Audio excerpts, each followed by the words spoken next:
안녕하세요. 지금 이 사람 임수민입니다. 어제에 이어서 UN 식량농업기구가 선정한 모범농민 올해 일가상 수상자인 농부과학자 이동현 박사와 말씀 나눕니다. 이동현 박사는 미생물을 연구하다가 농부가 됐는데요.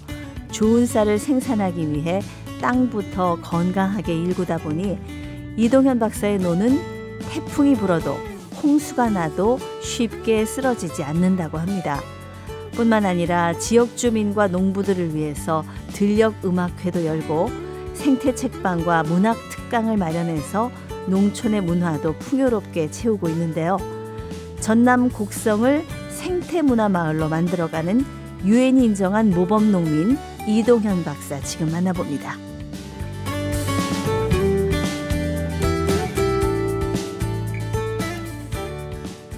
네, 농부과학자 이동현 박사님 나오셨습니다. 안녕하세요. 안녕하세요. 네, 정말 그 일본 규슈 대학에서 국제적으로 인정을 받는 논문도 여러 편 쓰시고 한국에 왔지만은 어느 대학에서도 받아주는 대학이 없었네요. 예, 교수의 꿈은 접으셨겠네요. 아, 네.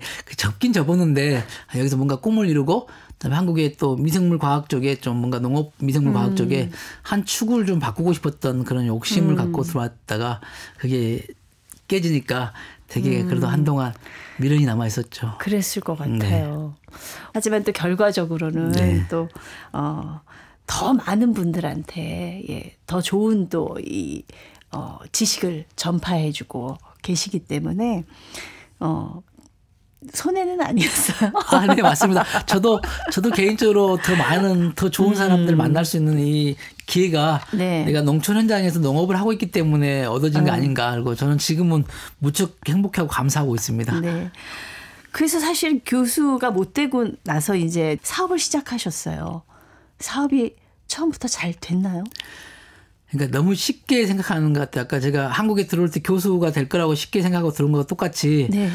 또 제가 전공하는 우리나라가 한참 마침 그때 친환경 농업이라는 게 이슈가 됐고 그다음에 생물 농약이라는 게 이슈가 됐기 때문에 제가 남의 것도 아니고 제가 분리해서 동정해 가지고 지도 교수님의 허락을 받고 제가 특허까지 낸 균주를 가지고 생물 농약을 개발했거든요. 특허를 3개를 냈습니다. 근데 그러면 나는 이게 또 금방 뭐가 될 줄 알았는데 이게 또 잘 만든다고 되는 게 아니라 그걸 또 잘 팔아야 되는데 파는 기술은 없고 그다음에 또 우리나라의 또 기업들이 그러한 것들을 그만한 가치를 주고 그 당시에는 사지는 않았었어요.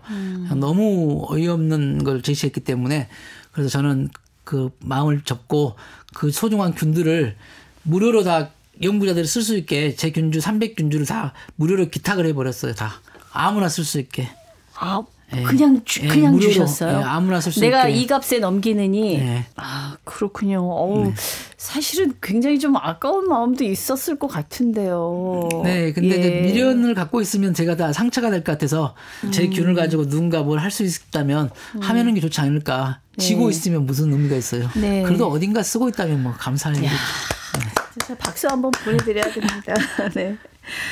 근데 정말 미생물 분야에서는 최고라는 어떤 자부심도 있었고 자신에 대한 믿음이 있었는데 일이 안 풀리니까 굉장히 속상하셨겠는데요. 네. 그래서 특히 이제 이게 미생물로 한 사업이 안 돼가지고 그러고 있을 때 이제 우연찮게 이제 쌀 가공, 바라현미 가공 건조 기술을 관련있는 분을 한번 만나가지고 네. 완전히 제가 또 마침 또 우리 아들하고 어머니가 아프신 결과로 제가 쌀로 완전히 돌아서는 또 계기가 됐죠. 어찌 보면은 미생물에서 잠깐 벗어나는 것도 어머니하고 아이 덕분에 또 벗어나게 됐고 그러면서 또 아까 그런 미생물 과학자로서의 미련 같은 경우도 이렇게 좀 묻혀지고 잊혀져 가지고 되게 다른 쪽에 집중해서 열정을 쏟을 수 있었던 것 같아요. 어떤 농부가 찾아오셨다고요? 네, 그러니까 저를 낳을 때 어머니가 산 땅이 있어요. 밭이 되게 커요. 공에. 그걸 사셨던 그 기촌한 농부가 우리 이동현 박사님 댁 땅을 산 분이 저를 낳을 때 어머니가 샀다 그러더라고요. 그래서 되게 귀하게 생각하는 땅인데 그분이 사셔가지고 사시면서 어머니가 이제 아프실 때마다 제가 일본 유학 중일 때 그분이 어머니를 병원도 모셔다 드리고 되게 잘하셨나 봐요. 예. 그래가지고 이제 감사의 마음 전하러 갔는데 그분이 이런 이제 자기가 쌀 가공 이런 걸 하고 있는데 좀 저기 도와줄 수 있겠냐, 당신은 박사니까. 그래서 제가 뭐 좀 도와드릴 거 있으면 도와드리겠다 해가지고 바라현미를 비롯한 다양한 것들을 그 좀 분석을 의뢰를 해가지고 데이터를 줬어요. 그러니까 그분이 이제 바라현미를 이제 하려고 하셨던 거예요? 바라현미를 하려는 게 아니라 식품 가공을 하려고 하는데 거기에 이제 요즘에 뜨고 있는 게 바라현미가 있다고 이렇게 제안한 거예요. 네네. 그래서 마침 제가 어머니하고 아들의 면역에 좋은 어머니 이완 말기, 아들의 중증 아토피이기 때문에 면역력 강화된 식품을 제가 찾아갖고 있었거든요. 그때 또 마침 박사님 어머님도 위암이셨고 아들은 이제 아토피 심해가지고 아토피도 굉장히 고생하거든요. 네. 그래서 이제 그거 어떻게 먹거리로 고쳐볼까 연구를 하고 있었는데 마침 또 이 바라현미라는 게 접목이 된 거군요. 네. 그래서 그게 왔고 그분이 계속 해보고 싶었는데 자기가 봐도 이 박사님이 이 사업을 했으면 좋겠다. 그래가지고 제가 그렇게 해서 인연이 돼가지고 제가 이제 그 쌀과 바라현미 이제 완전히 이제 미쳐가지고 거기서 온 지가 벌써 20년째가 된 거죠. 그렇군요. 근데 사실 요즘 이제 바라현미는 다 들어보셨을 거예요. 근데 그 쌀보다 정확하게 어떤 점에서 좋은 건지 이게 바라라는 게 그 싹을 틔웠다는 거잖아요. 네. 예. 그러니까 우리가 보통 벽시 있죠. 농민들이 씨앗을 뿌릴 때 발화시키는 거잖아요. 네. 그 모내기 하기 전에 파종하기 전에 그때는 껍질이 있는 채로 이렇게 따뜻한 온도에 맞춰주고 물을 넣어주면 발화가 되거든요. 네. 근데 그건 쉬워요. 어느 농부나 그건 다 할 수 있는 일이거든요. 껍질채로 발화시키는 거는. 근데 껍질을 벗긴 현미 상태를 발화시키면 실패할 확률이 되게 높아요. 네. 왜냐면 이미 이렇게 껍질이었기 때문에 이렇게 병해충에 침입을 받기 쉽잖아요. 그래서 그걸 안전하게 발화가 이렇게 90% 이상의 싹과 뿌리가 나오게 할 수 있는 능력이 이제 과학적인 기술이 필요한데 네네. 거기가 이제 바로 그 백미는 우리가 다 하얗게 벗겼기 때문에 탄수화물하고 전분이 많잖아요. 그래서 그렇죠. 이제 우리 몸을 만드는데 중요한 성분이기도 하지만 이제 거기는 기능성 성분들은 거의 없죠. 근데 현미는 기능성 성분이 있는데 먹으면 까끌까끌하고 소화가 잘 그렇죠. 소화가 안 되기 때문에 꺼려하고 그리고 그래서 이제 바라현미는 발화될 때 부드러워지고 소화 흡수 잘 되고 그다음에 아까 가바라는 성분 뇌발달, 치매, 알츠하이머 뭐 이렇게 좋은 거 그다음에 또 옥타코산으로 해서 근력을 강화시켜주고 또 뭐 이렇게 면역력이 좋은 항산화 물질이 발화될 때 집적되고 많이 만들어져요. 근데 현미 상태에서 발화시키는 게 그게 기술이군요. 네, 그게 기술이죠. 네, 그래서 거기서 90% 이상의 발화율을 보여야만 최고의 바라현미를 만드는 건데 그 기술이 쉽지가 않아요. 그걸 저희가 이제 지금까지 거의 독보적일 정도로 그걸 해왔죠. 그럼 그 농부한테 이제 이거를 아예 가져오셔가지고 사업을 시작을 하신 거예요? 네, 그 농부는 그런 기술이 없고 기계적으로 이걸 바라현미라든지 현미라든지 그다음에 그 뭐 당근이나 이런 것들을 건조하는 건조 기술을 개발하셨고요. 바라현미에 대한 기술은 제가 이제 또 와서 완전히 개발하고 터득했죠. 이제 본격적으로 시작을 하셨는데 이제 고향은 원래 고흥이신데 곡성에 전라남도 곡성에 자리를 잡으셨어요. 창업을 폐교에서 시작을 하셨다고요. 무슨 사연이 있는 건지요? 그러니까 처음에 창업을 미생물로 창업할 때는 순천대학교에서 창업을 했습니다. 네. 근데 이제 거기서 안 되고 승주라는 도농복합도시인 승주읍이라는 데가 있는데 거기서 조그만 임대를 해서 이제 거기서 이제 바라현미를 본격적으로 연구하고요. 그다음에 또 우리나라 최초로 바라현미로 만든 오색 떡국 아시죠? 색깔은 떡국. 그것도 거기서 개발했고 그런 와중에 이제 그 곡성군에서 포럼에 강사로 초대해가지고 발표하다가 이제 곡성에 기차말을 만들었던 군수님이 강의를 계속 듣다가 저를 공무원들 통해서 7번을 순천으로 보내가지고 저를 곡성을 데리고 와가지고 본격적으로 이제 폐교로 들어오게 됐죠. 우리 곡성에 와서 이 사업을 좀 해달라. 네. 칠고 초려를 하셨네요. 네, 그렇게 하셨고 그 대신 조건은 이제 폐교를 10년간 무상으로 임대해주고 품종 연구하는 논도 10년간 해주고 그리고 이제 가공시설 같은 걸 만들어주겠다라고 하는데 이제 MOU를 체결해 왔는데 오자마자 군수님 떨어지셨죠. 어떡해요. 그래서 없는 걸로 하자라고 했고 근데 저는 이제 다른 건 몰라도 그 약속이라는 걸 중요시하기 때문에 그 구두로 약속이든 MOU를 했기 때문에 저는 약속을 지키겠다고. 그거 안 지켜도 되는데 사실. 몰랐었어요. 그거 법적 효력이 있는 줄 알았습니다. 그거 MOU 군수님 바뀌면 안 지켜도 사실 큰 문제는 없거든요. 그거 저는 모르고 약속이라고 생각했고 네. 이제 그렇게 해서 이제 폐교에서 이제 그 허물어 가는 폐교에서 아주 엉망진창이었죠, 폐교를. 그 폐교에서 생활하신 거예요? 예, 폐교에 이제 조그만 컨테이너 하나 순천에 사가지고 와가지고 네네. 거기서 아이들과 같이 이제 그 온룸처럼 만들어가지고 살았죠. 거기서 살림집 겸 뭐 사무실 겸 제품 만드는 건 다.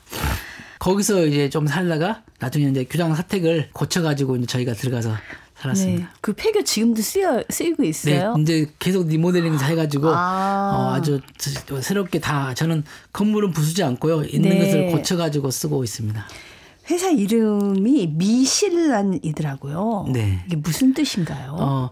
처음에는 쌀미자를 써가지고 쌀이 이렇게 풍성하게 열매를 맺는 거라는 뜻인데 나중에 제 아내가 당신이 하고 싶은 농촌의 사업이 그냥 쌀 연구 하나 하려고 한 게 아니기 때문에 그래서 아름다운 미자로 바꾸자 해가지고 아름다운 미 열매실 난초란자 해가지고 아름다운 사람들이 희망의 열매를 꽃 피우는 곳으로 만들자. 그렇게 뜻을 만들었더니 이름을 지어놓고 보니까 그렇게 가는 것 같아요. 예. 이름이 무슨 뜻인지 몰라도 일단 굉장히 멋지게 들려요. 네. 그래서 나중에 소설가 김탁관 작가님도 그 이름 보고 좋아서 관심 갖게 됐다는 말 하더라고요. 미실란. 네.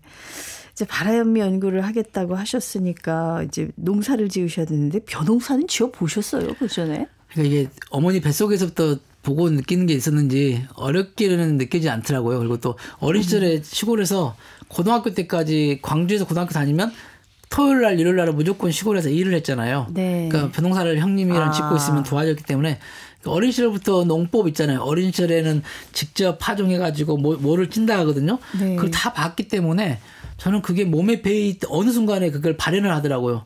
어린 시절에 봐왔던 그 과정들이 다 느껴지고 그때가 친환경이었잖아요. 그랬죠. 비료도 별로 없었고 농약도 없었으니까. 그래서 저는 제가 친환경 남들이 어렵냐 하는데 옛 선인들이 했던 대로 돌아가면 친환경이다 생각을 하기 때문에 그걸 과학으로 조금 더 더하면 된다.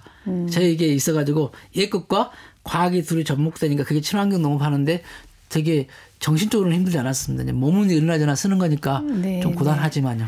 그 지난 시간에 이제 그 얘기를 하셨어요. 현미 여러 가지 품종을 다 연구를 이제 거듭해서 친환경 생태용법에 제일 걸맞는 벼를 찾아낸 것이 바로 삼광벼였다. 네. 삼광벼를 포함해서 되게 많이 있었는데 그중에서 수확량도 좀 나와야 돼요. 농민들은 수확이 안 나오면 재배를 안 하거든요. 지역에서는 그 품종을 못 쓰게 하고 있고 저는 이제 그 품종이 아무리 봐도 좋고 해가지고 농민들한테 쌀값을 최고값 줄 테니까 그거 재배하자. 그리고 그걸 왜 못 쓰게 해요, 지역에서? 이게 이제 그 행정도 그동안에 이제 관습처럼 이렇게 그 진흥청에서 이렇게 지정한 품종들이나 농협에서 수매하는 품종들만 짓는 거예요. 그렇군. 예전에 우리나라 그 쌀 자급자족한다고 한참 그 높일 때 통일벼 지금도 생각이 나요. 엄청나게 많이 심었잖아요. 맞아요. 그러니까 해결화 시키는데 그냥 그래서 습관처럼 이렇게 해결화 돼버렸던 건데 저는 피해 봐도 그 보상을 해드리겠다. 야, 그거 수매를 내가 해주겠다는 거 아니에요? 그래서 엄청나게 손해도 많이 봤고요. 그 덕분에 빚도 많이 졌고 그걸로. 왜냐면 수확량이 적게 나와도 수율이 적어도 피해를 봐도 저는 그 값을 최고값 준다고 한 약속을 지켜야 되기 때문에 그렇게 이제 긴 시간 해오다 보니까 농민들이 이동현 박사가 한 게 맞았다고 이제 인정해 준 사람들이 저와 계약 재배를 해갖고 지금까지 하고 있고요. 그렇군요. 이렇게 여러 가지 정말 노력 끝에 손해도 봐가면서 유기농 바라현미를 국내 최초로 연구 개발 성공하셨는데 첫 번째 사업 실패하신 게 이게 연구하고 사업은 다른 거잖아요. 네. 예. 이제 사업을 해야 되는데 알리고 팔아야 되는데 어떻게 하셨어요? 그러니까 이게 연구는 재밌는데 파는 건 너무 힘든 거예요. 모르고. 그래서 유통 마케팅을 몰라가지고 사실은 개발하고 애쓴 것에 비해서 많이 안 알려졌던 것은 사실이었고요. 그다음에 또 공부한 사람이 또 물건 들고 팔러 다니는 것도 기술도 부족했고 그래서 되게 오래 걸렸는데 여전히 사람들은 그래요. 바람미로는 제일 유명한데 왜 돈을 많이 못 벌었냐고 하거든요. 근데 이제 우리가 좋은 것을 그냥 무조건 막 이렇게 대량으로 생산할 수가 없잖아요. 좋은 건 좋은 것대로 명품대로 가야 되기 때문에 그래서 이제 파는 건 좀 못해도 지금은 이제 저희들이 역사가 있고 그다음에 한 길만 팠기 때문에 이제 미슐랭을 인정해주는 단단한 고객들이 계셔가지고 네. 지금은 이제 직원들 걱정 없이 급여 주고 있는 상황이죠. 우리 저기 아토피 앓던 둘째 아들은 괜찮아요 지금? 네. 바람미가 새로운 제품이 나올 때마다 걔가 실험 대상이 됐고, 그러니까 모든 거 뭐냐면 장내 미생물이 활발해지고 장이 건강해지면 예. 면역이 회복된다는 건 일본에서 제가 장내 미생물 학자잖아요. 네. 동물의 장에서 미생물을 뽑았으니까, 예. 그러니까 그걸 알고 있었기 때문에 장을 회복시켜 준다 해가지고 항생제나 이런 것들을 거의 이제 끊고, 그다음에 이제 그 바람미 밥으로. 그다음에 이제 육식은 거의 금했고요. 네. 그다음에 이제 항생제 들어간 육식들은 모든 걸 금하고 그러다 보니까 저희들 삶이 친환경적인 삶을 친환경 생태적인 삶을 살았고 그래서 아이는 채식과 그 바람이 밥으로 면역 능력을 회복했고 그러면서 금방 회복이 됐어요. 그래요? 예, 금방요? 예, 그러니까 시골 들어가서 1년 6개월 만에 진물 흐른 건 다 꼬들꼬들 말랐고요. 예, 그다음에 이제 물론 이제 심한데 이런데 깃볼 같은 건 찢어져 있는 데는 네. 그 상처가 있어 염증이 있어가지고 회복이 오래 갔지만은 네네. 특히 이제 몸 옆에 사타구니 옆이라 그러죠. 옆에 다리 옆에 사이에는 되게 심각했는데 회복되고 그러니까 이제 회복이 되니까 이제 얘가 집중력이 되고 그러니까 이제 공부를 열심히 하게 됐고 예. 예, 그래서 이제 얘는 완전히 적응됐고 지금 대학교 3학년으로서 정말 놀라운 일입니다. 놀라운 변화였어요. 그래서 어떤 자연의 치유력이라는 건 정말 대단한 것 같아요. 네, 어머니도 위암 말기 때 그거 네. 제가 만들었던 바람미 미숫가루를 만들어가지고 그게 어머니를 살리기 위한 바람미로 죽을 만들어야 돼서 그 바람미 미숫가루를 만들어가지고 해가지고 어머니가 1년 6개월 동안 건강하게 사시다 가셨어요. 진짜 제가 보니까 뭐 거의 이 분야에 미쳐 있을 정도로 이대원 박사님 굉장히 몰입해서 사시는 것 같은데, 어떤 농사법, 좀 특이한 본인만의 농사법이 뭐가 있나 하고 조사를 해봤더니 벼하고도 대화를 하시고 우렁이랑도 대화를 하시고 또 뭐 물뱀하고도 대화를 하신다고 그래서 이게 정말인가. 그러니까 너무 힘들 때라서 이제 들어와서 네. 그게 금방 돈이 되는 게 아니잖아요. 연구한다는 게 돈은 없고 아내한테는 가족들은 미안하기 때문에 항상 새벽에 논에 가잖아요. 가면은 이제 누구 대할 사람이 없으니까 항상 저를 따라다니는 복돌이 복실이하고 첫 번째 대화를 하고요. 화난 네. 것도 걔한테 풀고. 강아지 이름이 복돌이 복실인데 이제 복실은 17년 동안 살다가 갔는데 제일 눈빛으로 대화를 많이 들어주고 제가 그 힘들어할 때는 같이 울어주고 있는 느낌이었고 그러다가 이제 어느 순간에 복실이 복돌 앉아가지고 들녘에 별을 보면서 내가 하고 있는 게 지금 맞냐라고 물어보고. 그러니까. 근데 그냥 간단한 대화가 아니라 굉장히 깊은 대화를 하신다고 그러던데요. 네. 전문적인 대화를 하신다고. 네. 그 벼가 알아줄 줄 모르겠지만 궁금했었어요. 이렇게 했을 때 니네가 좋니? 라고 물어보고. 그다음에 이제 구렁이 같은 경우 뱀이 이제 친환경이 되니까 구렁이가 나타나기 시작할 때는 그냥 섀도우 같은 살아가는 지구에 살아가는 식구 같은 느낌이 드니까 그냥 경계의 대상이 아니라 그냥 필요한 거 없니 물어보고 너는 왜 안 피하니? 첫 번째는 왜 나를 안 피하니? 이렇게 물어보고 그러다 보니까 이제 어느 순간은 제가 저도 모르게 이제 동물들하고 대화를 하고 있는 것을 보고 집사람이랑 아이들이 우리 아빠 이상한 사람 됐다고. 근데 대화라는 것은 일방적으로 하는 것이 아니라 상대편의 그 말도 들어야 되는 거잖아요. 네. 실제로 들으신 적이 있으세요? 이제 걔들은 제가 완전히 대화가 되는 것 같고요. 걔들하고는 말하면은 그에다 이렇게 그 눈빛과 입으로 이게 같은 뭔가를 하고 있고요. 뱀들도 이제 구렁이도 가다가도 처음에는 좀 보다 피해 가잖아요. 네. 어느 순간은 저를 보는 순간부터 계속 이렇게 쳐다보고 있는 거예요. 그러고는 까딱까딱 하고 있고 그래서 내 말 알아들은 것 같구나. 벼도 그리고 어느 순간에 저한테 답을 주는 것 같아요.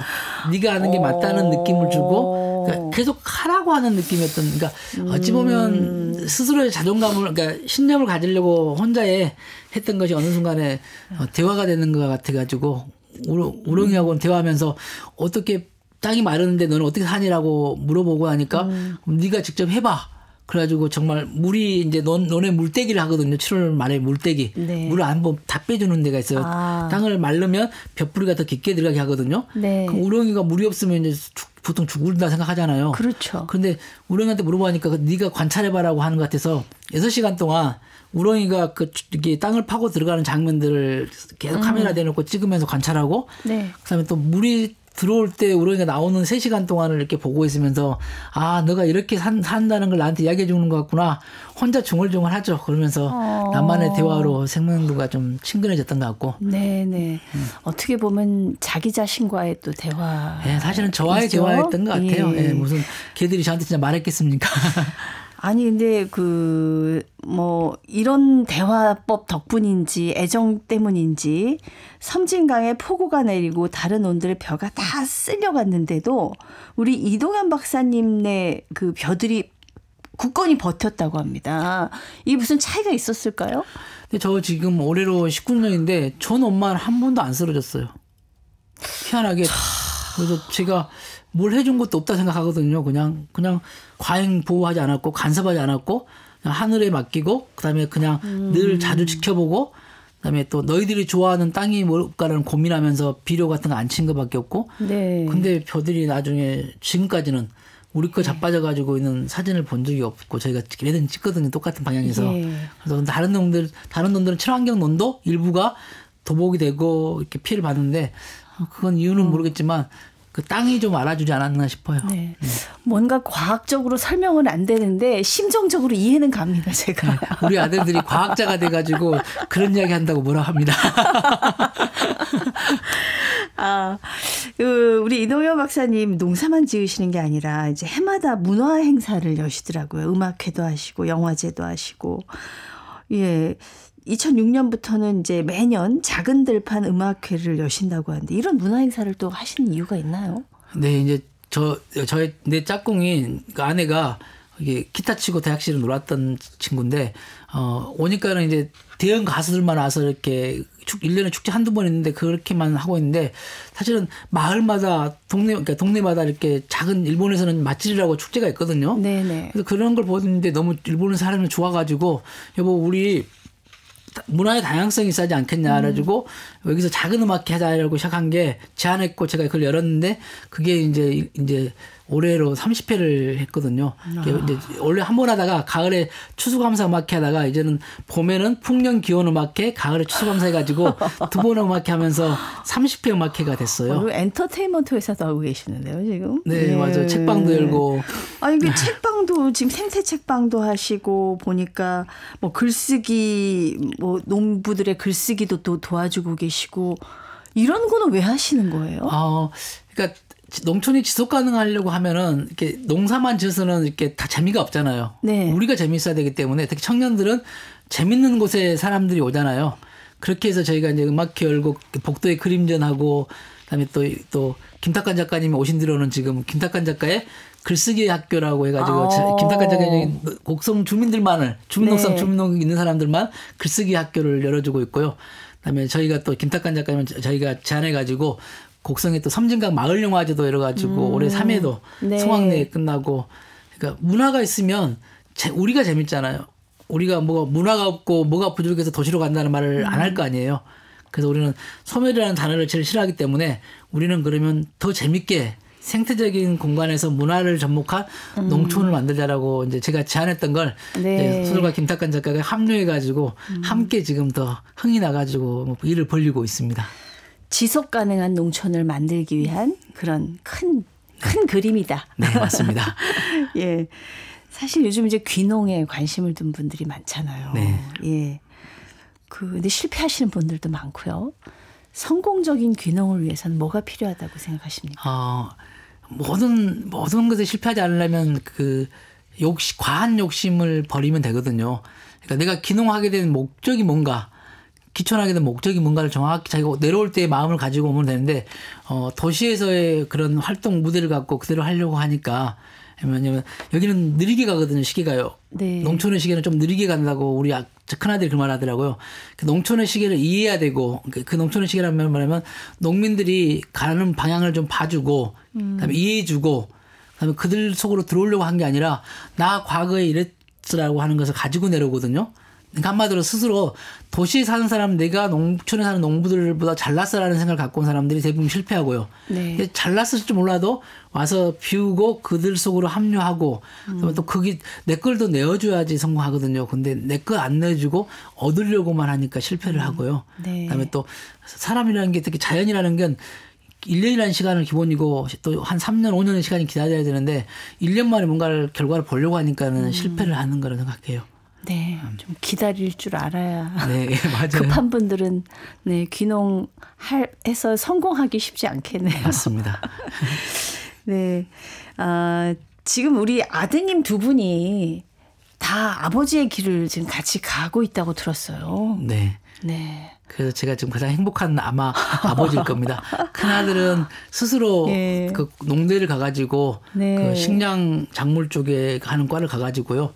그래서 지금 미슐란에 그러니까 물론 어렸을 때 계속 일을 했지만은 지금은 미슐란을 이제 그 자기가 나중에 더 배우고 배워서 경영해보고 싶다 해가지고 지금 미슐란 네. 직원으로 올해 들어와서 지금 일하고 있고요. 물론 걔는 어렸을 때도 같이 논에서 모든 일을 해왔기 때문에 회사 전체를 몸으로 제가 어렸을 때 세포로 배웠다고 했잖아요. 어머니 네. 뱃속에서부터. 그것처럼 이 아들도 큰아들 같은 경우는 그대로 배워가지고 네. 제가 신입인데 신입이 아닌 아니죠. 거예요. 예, 맞아요. 예. 하는 일은 보면 이미 베테랑인데 어쨌든 신입입니다. 그리고 둘째는 아버지가 이루다 못한 꿈을 제가 해보겠다고 그래서 지금 그 생명공학 쪽으로 가가지고 뭐 요즘은 실험실에 지금 뇌과학이라고 하죠. 네. 뭐 치매, 알츠하이머 이런 거 하는 관련 제가 하던 그대로 지 뇌를 해보고 있더라고요. 뭐 세계가 인정한 모범 농부신데 농부로서의 앞으로 남은 꿈이 또 있으십니까? 네. 지금 현재 그 코로나 전에 우리가 다 미슐란이라는 이 공간에가 중장년밖에 없었습니다. 근데 코로나 이후에 도시에서 경쟁하고 이런 힘든 과정을 겪은 친구들이 스스로 자발적으로 제 강의 듣고 내려오다 보니까 지금 7명의 청년들이 지금 미슐란에서 직원으로 있습니다. 네. 제 꿈은 일단은 섬진강이라는 공간이 제일 깨끗한 환경을 갖고 있잖아요. 근데 경제적으로는 제일 가난한 동네들이에요.